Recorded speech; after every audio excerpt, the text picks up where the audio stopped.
¿Qué tal? Buenos días ya todavía, ¿cierto? Buenos días, creo que tenemos una hora. Buenos días. Ok, buenos días todavía, sí.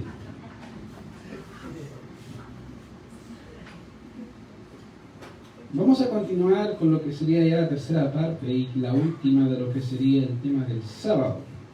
Y dicho que creo que es importante saber o entender un poco del tema, por a veces enseñanzas falsas que tienden a llegar a las iglesias y a veces suenan tan convincentes, tan verdaderas, que eventualmente arrastran a muchos pensando, citando algunos textos por aquí, otros por allá, y dicen, mira, es verdad.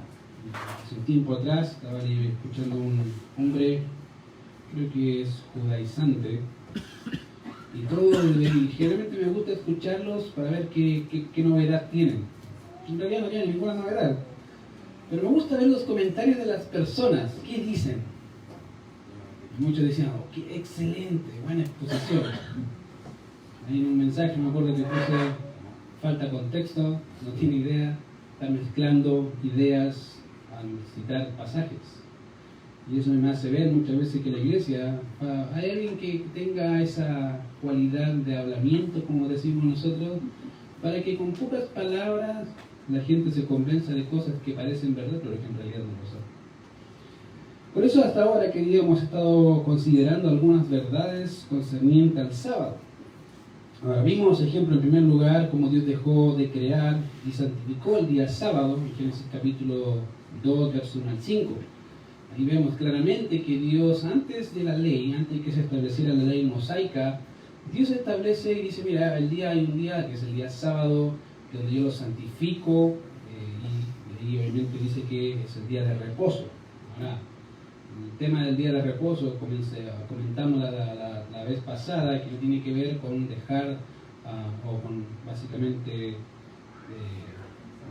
estar cansado, o que el Señor dijo, que me cansé, voy a dejar de hacerlo. No tiene nada que ver con eso, sino básicamente con dejar de crear, dejar de obrar. Así que ese es el concepto básico del sábado, ¿ya?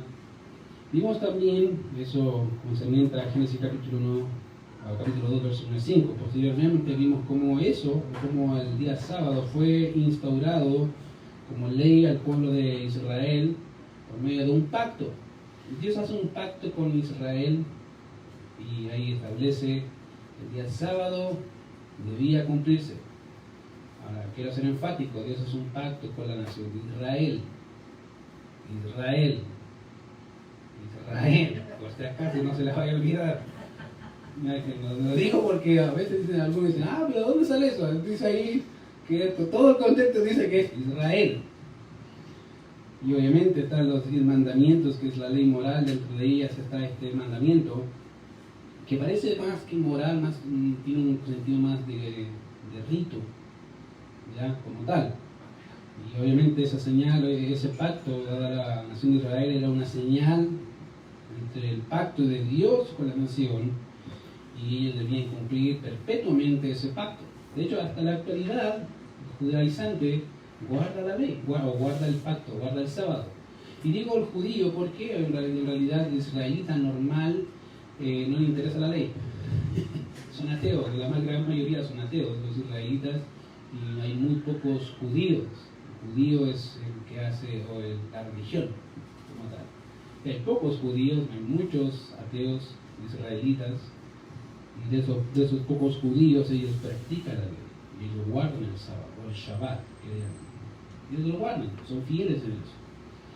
Entonces la pregunta, o la semana pasada habíamos hecho una pregunta, una consideración, o algo que debemos entender, considerar en forma de pregunta. La pregunta era, ¿la iglesia debe guardar el sábado? ¿O es parte de sus mandamientos?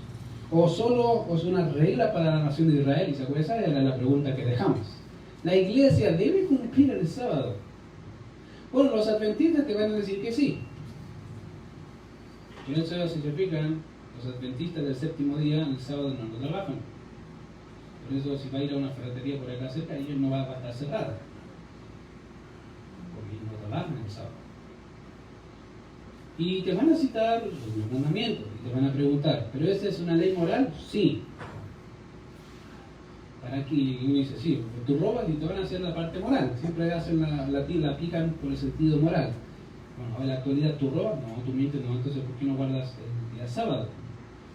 Y dice, uy, es verdad. Entonces la semana pasada por eso quise tener un poco en considerar que esos mandamientos son para la nación de Israel, pero también de alguna forma la parte moral es aplicado también al gentil como concepto, no como ley, como el razonamiento que te defiende, ¿cierto?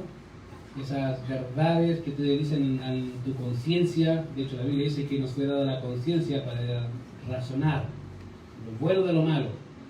Y eso es algo, querido, que hace tu conciencia. De manera que, para responder a la pregunta de si la iglesia debe guardar el sábado, estaremos considerando los siguientes encabezados. En primer lugar, hay un pacto, un día y un mandato. Ahora, quiero que me sigan un poco, sobre todo con el pacto, porque es la parte que uno generalmente se enreda y dice, ¿qué quiere decir? Entonces necesito que presten atención un poco con el tema del pacto. Ahora, cuando vemos las Escrituras, queridos, podemos observar que el Señor hace pactos, ¿cierto? El Señor hace pactos con personas, con naciones. El Señor siempre ha hecho pactos. Dentro de la Biblia vas a encontrar por lo menos 7 pactos. Y algunos de ellos es el pacto que Dios hace con Noé. ¿Se acuerdan cuál era ese pacto? Gracias por responder. Pero que si se acuerdan, el pacto que dijo el Señor, no voy a inundar nunca más en la tierra, no va a haber juicio de agua. Y hay una marca de ese pacto, ¿cómo se llama? Arcoíris. Esa es la señal del pacto. Cada vez que aparece es una forma y una señal para el hombre decir, Dios va a cumplir su promesa, les cumple su promesa. Entonces hay diferentes pactos. Ahora, obviamente, debemos entender qué es un pacto. Hablamos de pacto, pero ¿qué es un pacto? Bueno, un pacto, querido, es un contrato legal entre las partes en donde se comprometen a cumplir con ciertas obligaciones. Eso es un pacto. A modo de ejemplo, el matrimonio es un pacto, donde las partes se obligan, básicamente ellas se comprometen a cumplir ciertas obligaciones y de forma incondicional. Es interesante. Querido, el matrimonio es un pacto incondicional entre las partes en que cada uno de ellos se obliga a sí mismo a hacer ciertas cosas o a no hacer ciertas cosas. Eso es un pacto. Y en la Biblia hay, como dije, hay hartos pactos, ¿ya? Como dije, uno de ellos es el pacto con Noé y otro de ellos es el pacto, uno de ellos es el pacto que hemos visto, que es el pacto mosaico.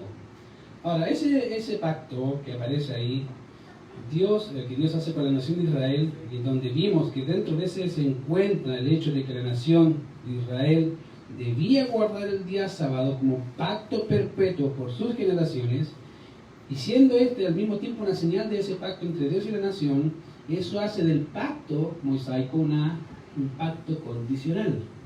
¿Qué significa? Bueno, Dios dice, mira, el pacto va a ser lo siguiente, yo te pongo las reglas y tú las obedeces. Si tú las obedeces, ¿qué hay? Bendición. Si tú desobedeces, ¿qué hay? Maldición, castigo, no disciplina, es maldición. Hasta ahí llegó. De hecho, muchos israelitas murieron, ¿cierto? Por ese pacto. Y eso hace del pacto un pacto condicional. Ahora, presten atención a lo siguiente. Es interesante notar que al ser condicional el pacto, también encontramos un pacto que Dios hace y hará con la nación de Israel. Ahora, ese pacto básicamente es un pacto que Dios hizo, un pacto mosaico con la nación, y que al ver las Escrituras vas a ver las consecuencias de la desobediencia de Israel. ¿Cuándo? 586 a.C., Babilonia invade Judá y se los lleva deportados. Toda la nación cautiva por su pecado. Muchos de ellos muertos por su pecado. Muertos. Y fíjate que interesantemente Dios dejó a los desamparados en ese lugar. Y es ahí en donde obviamente se ve el castigo de Dios en ese pacto condicional. Al igual que la nación invalidó el pacto, de hecho Hebreos 8:9 dice que ellos invalidaron el pacto. La nación de Israel rompió el pacto, no les importó el pacto, y Dios dice, ok, hubo castigo. Y de hecho Dios obviamente al ver ese pacto establece o establecerá un nuevo pacto con la nación de Israel. Y de alguna manera la iglesia está inmerso en ese pacto. Fíjate que Jeremías 31, si vienen a subir de ahí, 31 al 34, miren lo que dice ahí. Ahora, como dije, necesito que presten atención porque aquí nos vamos a enredar un poco. Pero la idea es que preste atención para poder considerar bien eso. Jeremías capítulo 31, versos 31 al 34 dice: He aquí que vienen días, dice Jehová, en los cuales haré un nuevo pacto con la casa de Israel y con la casa de Judá. No como el pacto que hice con mis padres con sus padres el día que tomé su mano para sacarlos de la tierra de Egipto, porque ellos invalidaron mi pacto. Fíjense, ¿qué hicieron ellos? Invalidaron el pacto, corrompieron el pacto. Aunque fui yo un marido para ellos, dice Jehová. Pero este es el pacto que haré con la casa de Israel después de aquellos días, dice Jehová.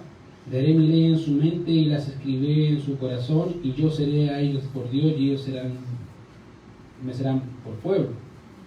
Y no enseñará más ninguno a su prójimo y ninguno a su hermano, diciendo, conoce a Jehová, porque todos me conocerán, desde el más pequeño de ellos hasta el más grande, dice Jehová. Porque perdonaré la maldad de ellos y no me acordaré más de su pecado.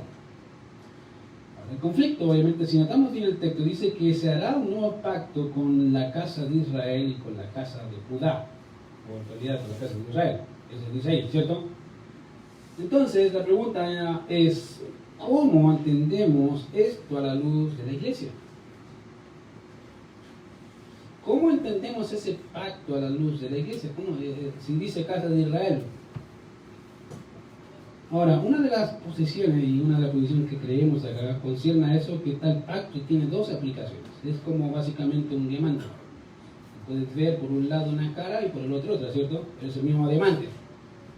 De alguna forma, el pacto, el nuevo pacto que se establece con la casa de Israel, la iglesia está inmersa en ese pacto. ¿Cómo? Por Cristo. Y es interesante porque ahí sí implica que hay dos aplicaciones. Una es futura y una es presente. Pero ¿cómo futura? Sí, porque dice el texto que será para la casa de Israel. Y eso es que obviamente la restauración de Israel, en concordancia con ese pacto, lo que se llevará a cabo en el milenio. Querido, ¿cuándo va a ser eso? ¿Cuándo se va a iniciar ese nuevo pacto con la casa de Israel, con la casa de Israel? Cuando el Señor venga a reinar, acá. Ahí se inicia. Ahí ellos van a tener un nuevo corazón, todos van a conocer a Jehová. Es como si fuésemos ahora, entre comillas, ¿no? Pero son israelitas. Esa sería la primera aplicación. La otra tiene que ver con la iglesia, en el sentido de que ella ha sido inmersa en ese pacto debido a la sangre del nuevo pacto derramada en la cruz del Calvario. Y obviamente siendo esa la base de todas las bendiciones del creyente de este siglo. Es por eso que el creyente participa de la Santa Cena. ¿Qué dijo el Señor? Esta es la sangre del nuevo pacto, que por muchos es, ¿qué? ¿Hacer esto en memoria de quién? De mí. Por eso también en Corintios dice el apóstol Pablo que son ministros de un nuevo pacto. No dice que serán ministros de un nuevo pacto, dice que son ministros de un nuevo pacto. Están participando, él mismo se hace partícipe de ese nuevo pacto. Por lo tanto, querido, es interesante notar que en Cristo la iglesia se inmersa en ese nuevo pacto con bendiciones espirituales. Por eso tú ves Efesios y dice, bendito sea Dios y Padre de nuestro Señor Jesucristo, que nos bendijo con toda bendición espiritual en los lugares celestiales. ¿En quién? En Cristo, solo en Cristo. Y eso marca una gran diferencia. ¿Te fijas? Entonces, cuando pensamos, obviamente, en base a ese nuevo pacto en el cual la iglesia está inmerso, durante el tiempo de la iglesia, obviamente, durante el tiempo de la iglesia no debía y no estaba sujeta al antiguo pacto. Querido, la iglesia, vuelvo a decir, no está sujeta al antiguo pacto. Nunca estuvo sujeta al antiguo pacto porque no había iglesia.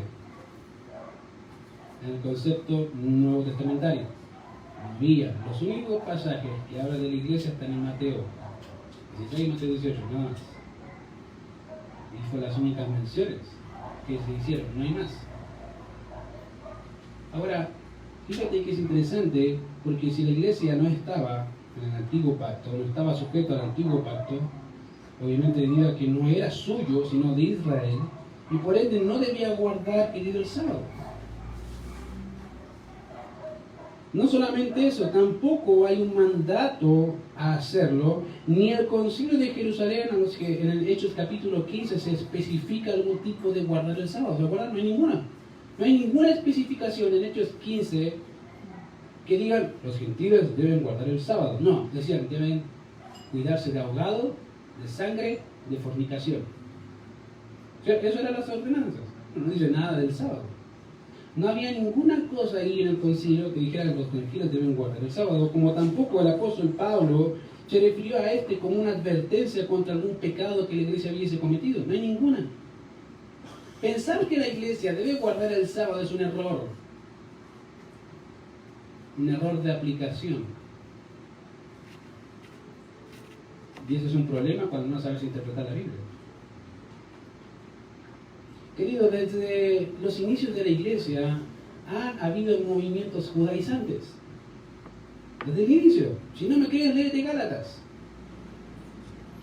Los Gálatas eran mayoritariamente judíos. ¿Y qué estaban haciendo? Estaban predicando otro evangelio. ¿Cuál evangelio? Las obras. Las obras. Si tú vas a guardar la ley, eres salvo. Pablo dice, error. ¿Qué están haciendo? Están volviendo a los viejos rudimentos, a las cosas antiguas. Eso no es así. Y el problema es que en la actualidad hay muchos creyentes que vienen judaizantes, le dan lo bonito, es verdad. Porque no entienden que hay diferentes tratos de Dios con los hombres. Y trae serios problemas.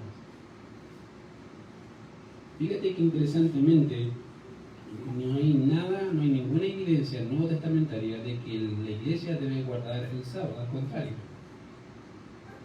Hay otro día que la iglesia debe guardar, y ese sería el segundo punto. No solamente estamos bajo otro pacto, un pacto diferente, sino que estamos en otro día.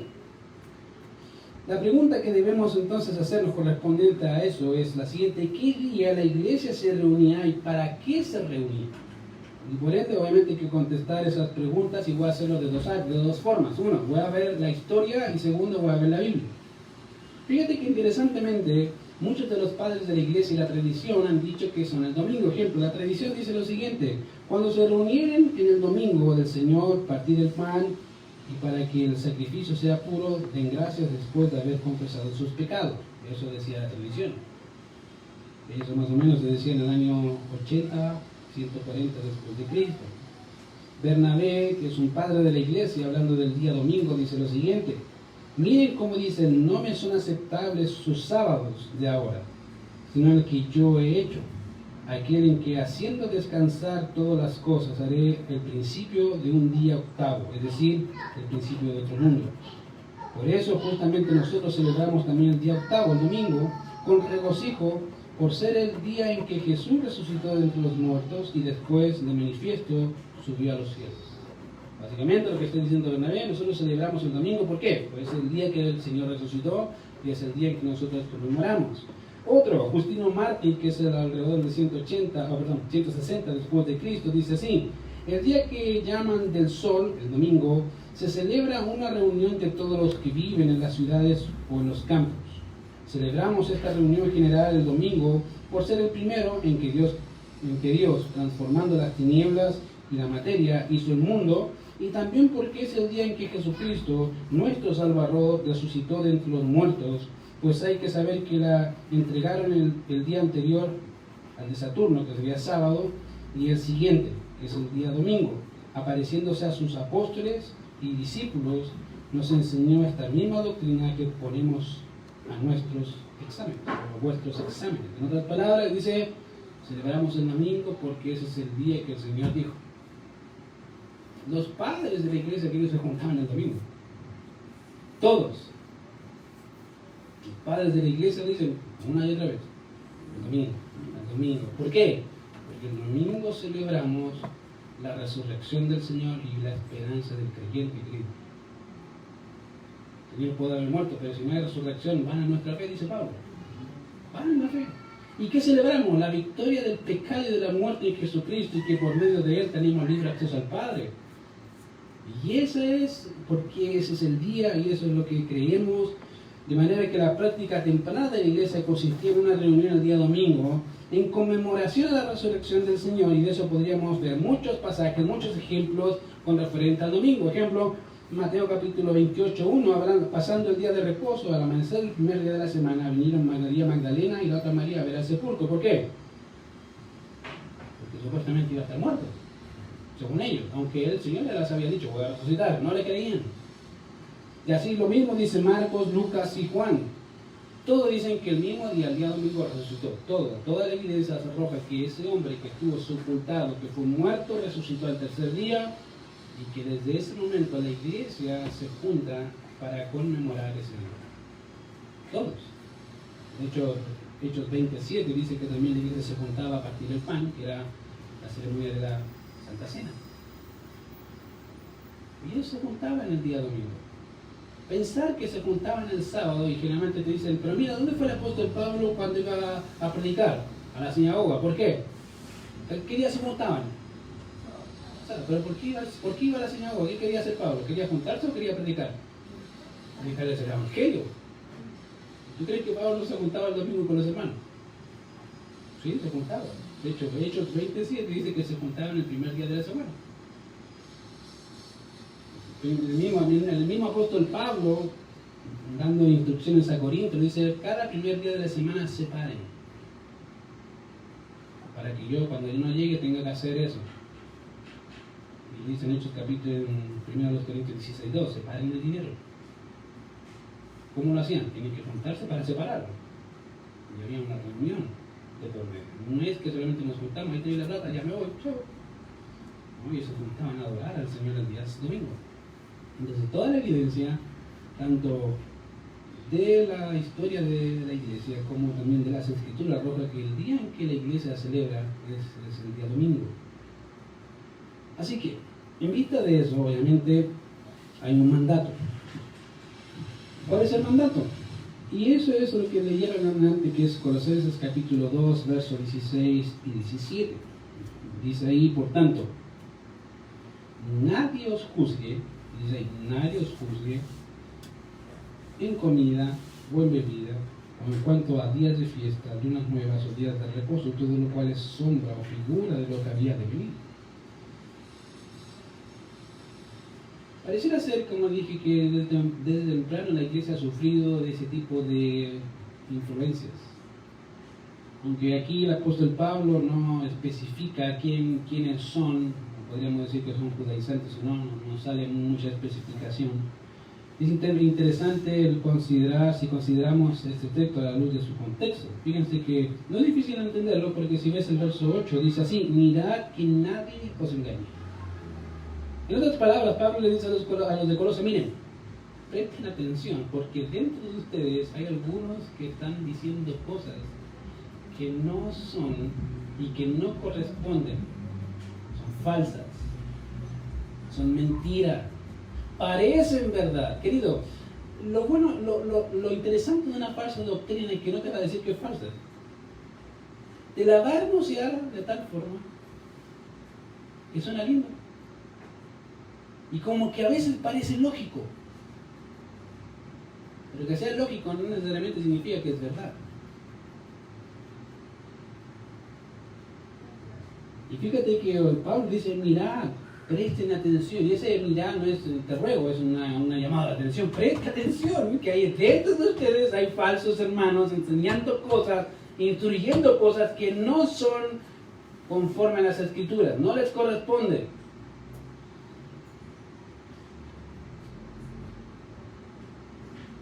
Fíjate que los falsos siempre tienen algunas características. Una de ellas es que quieren robar la verdad y transformarlas en error. Siempre lo hacen. Siempre meten algo de mentira en la verdad. Yo pongo un ejemplo, hay hermanos, digo hermanos porque creo que lo son, que piensan que Jesucristo podía pecar. No tengo idea de dónde sacan esa forma de pensar, pero ellos dicen, sí, Jesucristo podía pecar porque era hombre. Esa es la cosa que yo no entiendo. Digo, ¿cómo eran? ¿De dónde sacas toda esa estupidez? Porque veo la Biblia y toda la Biblia me dice que le es imposible. Y la lógica de ellos es que si no podía pecar, entonces no puede entender lo que significa ser tentado. Querido, el Señor sabe perfectamente lo que significa ser tentado, lo que significa ser probado. Él sabe muy bien qué significa. Si tú ves la tentación o la prueba la prueba del Señor, Satanás pone una prueba al nivel de Dios. Las preguntas que son ahí están al nivel de Dios. Le dice, ¿tienes hambre? Di que las piedras se conviertan en pan. Pregunta, ¿Dios te diría a ti, convierte las piedras en pan? No, Satanás nunca te diría, convierte las piedras en pan. Eso sería ridículo. ¿O no? Para mí no sería tentación. No, yo creo que Pancho ya se comió el pan. ¿Cierto? Pero fíjate, ¿cuál era la cosa? El mismo diablo, probando al Señor, o tentando al Señor, le dice, mira, tú tienes el poder para convertir las piedras en pan. Por eso mucha gente piensa que cuando Satanás dice, si tú eres hijo de Dios, dices que estas piedras se convierten en pan. Dice, ah, no, ¿viste? Dice, si tú puedes. Pero ahí la pregunta ahí, si tú puedes, no estás diciendo Satanás si tú tienes el poder. No, él está asegurando, yo sé que tú tienes el poder y yo sé que puedes cambiar esa piedra en pan. ¿Tienes hambre? Hazlo. Eso está diciendo Satanás. Está poniendo la tentación al nivel de Dios, querido. Sería ridículo, te digo honestamente, que Satanás te pusiera esa tentación a ti. Porque tú dirías, pues yo no puedo. Yo no tengo el poder para cambiar la piedra en pan. No tiene sentido esa tentación. Cuando tú analizas ese tipo de posiciones, te das cuenta que a veces la lógica te engaña. Hay que decir lo que dice la Biblia, no lo que dice tu lógica. Tu lógica puede decir muchas cosas que dice la Biblia. Es lo importante. Y así, fíjate que hay muchos ejemplos de personas que, engañadas por las filosofías y huecas sutilezas, se extravían. Dicen disparates como el que acabo de decir. Jesucristo podía pecar. ¿Qué estás diciendo? ¿Te fijas? Bueno, Pablo dice ahí, por tanto, mirad que nadie os engañe. Una de las características que hacen los falsos es que obviamente roban la verdad y la transforman en error. Otra, obviamente, eso es lo que hacen los falsos. Y generalmente también reemplazan la verdad por el error y llevan a las personas a falsas prácticas. Querido, generalmente decimos o pensamos que la doctrina está ajeno a tu práctica. Y déjame decirte que ese es el error más grande que puedes pensar. La práctica siempre está ligado directamente a lo que tú crees. Directamente a lo que tú crees. Martin Lloyd Jones, un predicador del siglo XVIII al XIX, dijo algo interesante. Decía, hay gente, y en su libro, uno de los libros que estaba leyendo él, que se llama Cosas en el Espíritu, o algo así, una exposición de Efesios capítulo 5, él dice que hay gente que a veces dice, ¿sabes qué? Yo prefiero la práctica, me gustan las cosas prácticas, la doctrina dejarla de lado, como si lo uno y lo otro fuesen separados. Querido, ese es el error más grande que puedes pensar. Pablo siempre junta. ¿Qué hace Pablo? Te enseña la doctrina y después ¿qué hace? Pesca la doctrina y la hace práctica. Y él dice un ejemplo gráfico: maridos, amad a vuestras mujeres como Cristo amó a la iglesia. Si tú no entiendes cómo Cristo amó a la iglesia, que es doctrina, eclesiología, no vas a entender cómo tienes que amar a tu señora. Y es verdad. Y es interesante porque dice, mira, no puedes separarlo. El problema es que creemos en la actualidad que se pueden separar. Es imposible. Como dice el dicho, mira con quién andas y te diré quién eres, ¿cierto? Bueno, acá es lo mismo. Mira cómo andas y te diré quién eres. Tu vida dice lo que crees. Tú puedes decir muchas cosas con tu boca, pero tu vida va a decir qué es lo que crees. No importa lo que tú creas, tú puedes decir, yo creo en el Señor, sí, ya, si creemos, ya, sí, te vamos a creer, pero déjanos ver tu vida. Ella va a declarar si realmente crees y confiesas que Jesucristo es el Señor de tu vida. Así de simple. Y es interesante porque la falsa doctrina es exactamente lo mismo. Mira iglesias que tienen sus prácticas. Los pares de pedir. ¿Cierto? Mira su práctica. ¿Cuál es su práctica? Todo sermón lo llevan a la plata. ¿Cómo? No tengo ni idea cómo lo hacen, pero lo llevan a la plata. ¿Cuál es su práctica? Están haciendo una transacción bancaria con el Señor.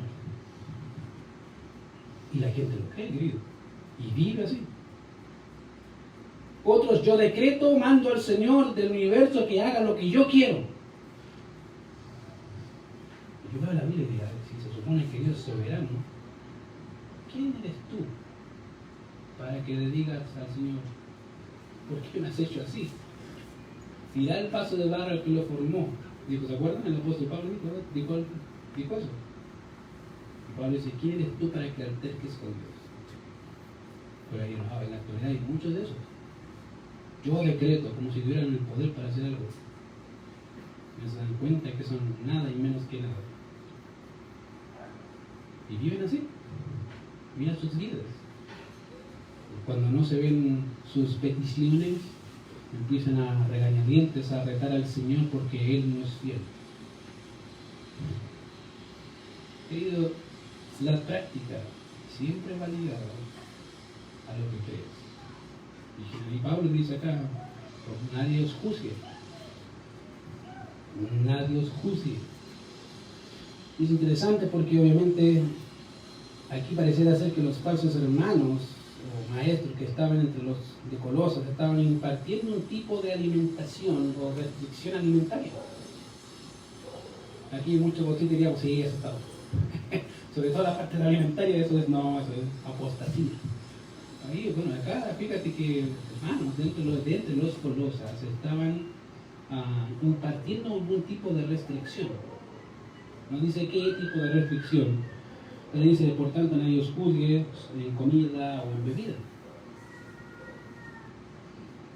Y obviamente, eso es una falsa práctica basada en una falsa doctrina. Ahora, si fuese, pongamos el ejemplo, si fuese que los de Colosas estaban siendo llevados a guardar la regulación de los judíos, vamos a poner el ejemplo. ¿Se aplica? No se aplica. Si fuese que los de Colosas tendrían que guardar la ley mosaica, obviamente Pablo dice, nadie os juzgue. Y la idea de juzgar aquí básicamente es lo que uno cree de otro, o juzgar o expresar opinión de, tanto como condenar o criticar, y esa es la idea acá. La idea es, básicamente, de ese texto, cuando dice, nadie os juzgue, básicamente tiene que ver con no guardar algún tipo de regulación, que no tiene nada que ver con ustedes. Pablo le dice, mira, nadie los puede criticar por algún tipo de regulación alimenticia. Nadie. No, eso no les corresponde. Y no solamente con algo alimenticio, de hecho eso era mucho de los levitas, ¿se acuerdan? Tenían que comer cada cierto tiempo algunas cosas que no tenían que comer, y ellos tenían de hecho el cerdo, ellos no podían comer cerdo. De hecho, en la actualidad tampoco comen cerdo. Y decían, bueno, ¿qué es la ley? Y dicen, bueno, aquí no hay restricción. Y Pablo dice, eso no corresponde. No solamente en cuanto a comida o bebida, sino que dice ahí, sino a días de fiestas. Los judíos tenían fiestas, ¿sí? La Pascua, tabernáculos. ¿Tenían que guardarla? Estrictamente. Pablo dice, no. que de fiestas, lunas nuevas. Habían fiestas, lunas nuevas, sí. De hecho, los judíos celebraban las fiestas y días de reposo. Fíjate. Ahora dice, eso no les corresponde. Ustedes están o estamos en otra dispensación, bajo otro pacto. No tiene nada que ver con Israel, no tiene nada que ver con esa ley, aunque algunos quieren meterlos en esa ley. Y querido, como le digo, hay muchos que caen. Como le dije, cuando vi el Facebook de esa vez, me puse a ver la enseñanza del hermano que parecía linda, sobre todo con el tema de la tribulación y todo, mezcló Mateo 24, pero no sé qué pasa con Corintios, ay, que y todo, amén, y se quita diciendo, contra. Lea el contexto.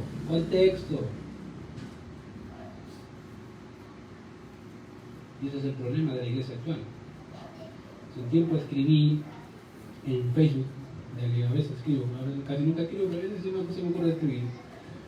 Y una de las cosas que escribí, en Facebook, en otra de estas cosas, dice, el problema actual de las personas es que le enseñaron a leer, pero no a entender. Querido, aquí todos saben leer, la gran mayoría sabe leer, pero muchos de la gente no sabe pensar. Dice, esto es así, amén, es así. ¿Dónde dice? No importa, pero suena lindo. Amén. Pero dicen, pero eso no dice la Biblia. Mira acá. Y ese es el problema en la actualidad de muchos hermanos que piensan que hay que guardar el sábado. Si no estás guardando el sábado, estás pecando. Y volvemos al problema serio. Querido, déjame decirte que un problema mayor es cuando no entiendes y practicas lo que no entiendes. Como tú ves, el problema más grande que crees que es verdad. Querido, a veces nuestras prácticas debes tomarlas y llevarlas a la Biblia. Es decir, a ver, lo que estoy haciendo con mi vida es lo que Dios quiere. ¿Cómo lo sé? Toma tu vida y empieza a mirar a la luz de la Biblia. Simple. En todas tus áreas, en todos los aspectos de tu vida. Tómalo y di, lo que estoy haciendo es lo que Dios quiere. Y empieza a pensar, y seamos bien críticos. En esto, sí. En esto, no. Lo voy a borrar, porque este no. Porque a veces hacemos así, ¿no? Este no, ya, lo borramos, listo, lo borramos. No, este no, listo. Como queriendo burlar al Señor. Querido, no. Por eso decimos que Jesucristo es el Señor, el Curios. ¿Qué significa? Él es el soberano. Y aunque tú quieras borrarlo, el Señor te lo va a recordar. Te lo va a recordar de una u otra forma. Decir, hey, no te arranques. Y te va a llamar cual Adán. ¿Dónde estás? Anda a esconderte donde sea. Anda a Nínive si quieres, no hay problema, corre. Ahí va a estar el Señor. No importa, querido. Falsas prácticas están basadas en falsas enseñanzas. Y falsas enseñanzas te van a llevar a falsas prácticas. La pregunta es, ¿tu vida práctica está basada en la Biblia? ¿O hay aspectos que todavía no se los quieres entregar al Señor? Sí voy. No, sí voy. Y el Señor te está diciendo, hace 5 años que me esté diciendo si voy y todavía no vas. ¿O hay algo que todavía no le quieres entregar al Señor, querido? No hay mejor cosa que entregar todas tus áreas al Señor y que Él haga lo que tenga que hacer. La verdad, en todos los sentidos. Duele, a veces sí, y es necesario que duela. Pero es la única forma en que el Señor nos empieza a moldear a la imagen de su Hijo. A veces te va a doler. A veces va a sacar falsas prácticas, errores que te han llevado a malos pasos. Pero es necesario hacerlo para poder ser más como Él. Algo que se escribí, ¿cuándo fue? Ni me acuerdo que le escribí. Pero me acuerdo que les escribí el día, pues, el 1 de enero. Es que una de las cosas que deseo es que el Señor haga más de Cristo en nosotros. De verdad que lo anhelo con todo mi corazón. Aunque eso significa dolor. No importa. Prefiero ser más como Cristo y menos como yo. La pregunta es, ¿ese es tu deseo? Vamos a ver. Señor, te damos gracias por tu palabra. Gracias porque por medio de la enseñanza del sábado, que mucha gente en la actualidad aplica de forma equivocada, Señor, a su propia vida, queriendo guardar principios, Señor, y regulaciones de hombres. No solamente lo hacemos con eso, sino con tantas otras cosas, Señor, que pensamos que dice tu palabra, pero en realidad es una falsedad. Señor, ayúdanos siempre a moldear nuestras vidas en imagen de tu Hijo Jesucristo y poder vivir así, Señor, así desde la verdad. Gracias, Señor, porque nos hablas con tu palabra y permítenos vivir para tu gloria. En Cristo Jesús oramos. Amén. Gracias.